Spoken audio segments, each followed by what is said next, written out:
Hello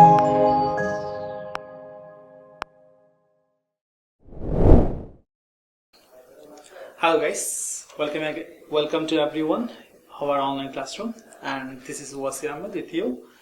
And today basically I'll talk about with you one of the most important part in English grammar, and that is right from verse.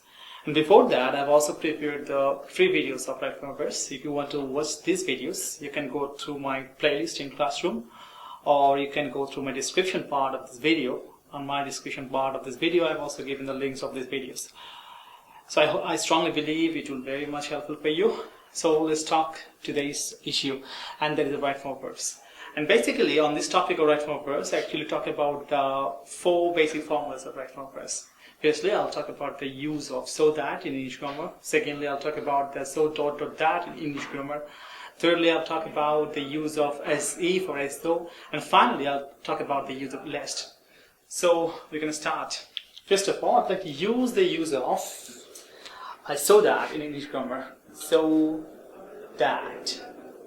So what is the fact of using so that in English grammar? If you want to use so that, you have to remember 2 basic important points. Whenever you use so that, you have to bring a subject after that, and you have to bring a verb.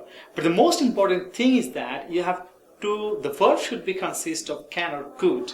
I'm going to write down this in the sentence. If you want to use so that, then you need to bring a subject after that. And definitely you have to bring a verb, but the verb should consist of can or could. And the verb should be in a base form, that means V0. So the fact of using so that in English sentence is like that. If you want to use so that in English sentence, you have to bring a subject after that, and you have to also bring a verb, but the verb should bring can or could. Now you may ask a question, when I'll use can and when I'll use could? It's very simple. If it is in present tense, you have to bring can, and if it is in past tense, you have to bring could. I'm going to give you an example of that. So like, I'll take an example. Work hard, so that you can prosper in life. Prosper in life. In this sentence, I have used the formula so that, and for that purpose, I have brought can and the V0 of the verb. And also the verb is bringing a subject. So that is the most important part of using so that in English sentence. If you want to use so that in a sentence, you need to bring a subject after that. But the most important thing is you have to bring a verb with a modal auxiliary, and the modal auxiliary should be can or could. I'm using can because the sentence is in present tense. If it is in past tense, I have to bring could. And that is the most important part of using so that in English sentence. Now I'm going to talk about the use of so dot dot that. So dot dot that. And that is another important part of using English grammar. So dot dot that. What is the fact of using so dot dot that?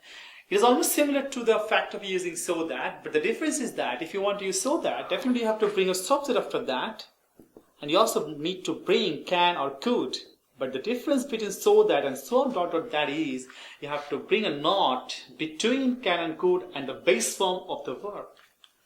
So the difference between so that and so dot dot that is if you want to use so that in a sentence, you just bring can and could before the base form of the verb.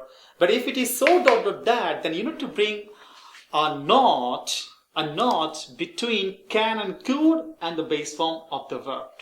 So I'm going to give example over that, like it is so hot that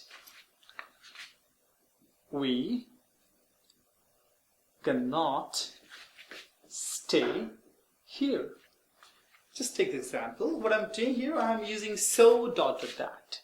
So dot dot that. Because between so and that, I have used a hot that is an adjective, not directly so that. That's why I'm saying this. So dot dot dot that. On that occasion, I need what? I need to bring a subject, and that is almost similar to the so that. I need to bring a can, almost similar to the so that. But the fact is, I have also brought a not between the modal can and the base form of the verb. And that is the difference between so that and so dot dot that.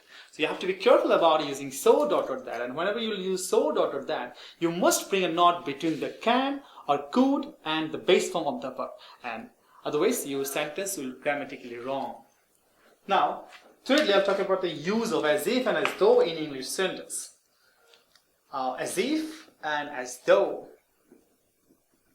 Using as if and as though is very much important in English grammar, basically in right form verbs. The fact is, if you want to as if and as though in English sentence, you have to follow two formulas. I'm going to write down these formulas. First one, you can bring any present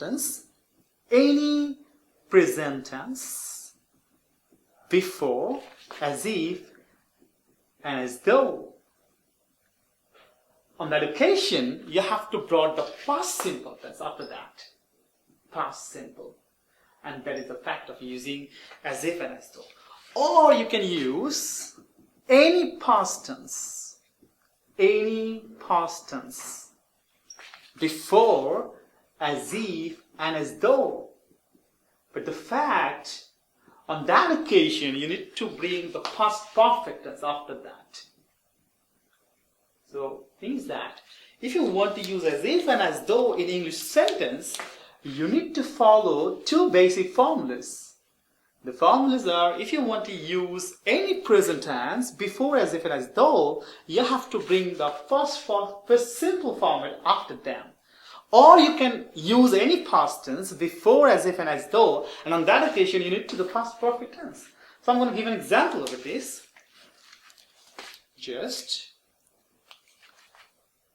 He talks as if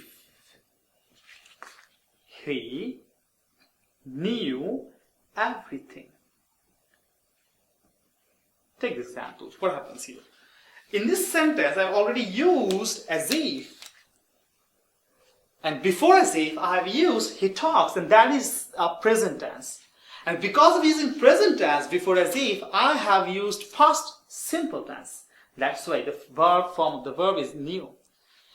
I can also use past simple before as if. I can say talked. On that occasion, I need to say he had known everything. And that is a fact. If you want to as if or as though, the scenarios like that, you can use any present tense. It can be present simple, it can be present continuous, it can be present perfect, whatever. You have to bring the past simple after that. Or you can bring any past tense before as if or as though, and on that occasion you have to bring past perfect tense after that. And finally, I'll talk about the formula of using list.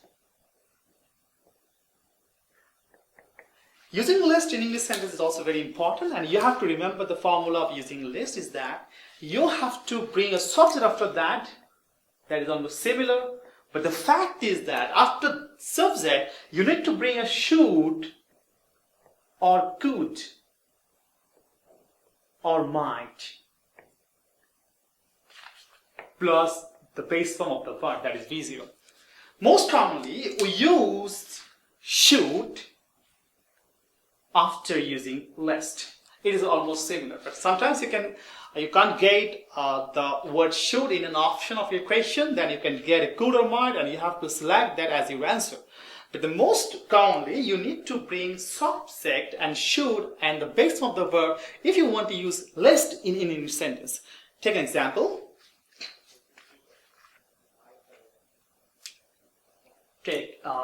Work first. List. You should miss the class. So whatever is in the sentence. In this sentence, I have already used the word list. And according to the formula of right form verbs, if you want to use list in English sentence, you need to bring a subject, and that is you. But the most important part of using list is that you have to bring should, could or might, and I'm using that way should before the base form of the verb, and that is the base form of the verb. So that's all. So actually in my class today I have talked about the 4 important parts of right form verbs using the concept of so that, so dot dot that, as if or as though, and lest. I strongly believe if you go to the lecture with full concentration, you will be able to use these 4 important topics of right form verbs in English sentence accurately. And no more today. I'll say goodbye today. But before that, I'm giving a quiz based on my lecture. in the screen you're watching few questions, and all the questions are prepared on the based on my discussion. If you go through again my lecture, and I strongly believe you'll be able to give the answers. And you have another announcement that if you can give the answers in first 3 positions, the classroom you'll get a reward from the classroom family. So viewers, go to the lecture again and try to answer the quiz as soon as possible. And today I'm Wasi Ahmed. Time to say goodbye, and hopefully you'll all stay with Classroom. Make more share, like, and comments. That's all. Goodbye.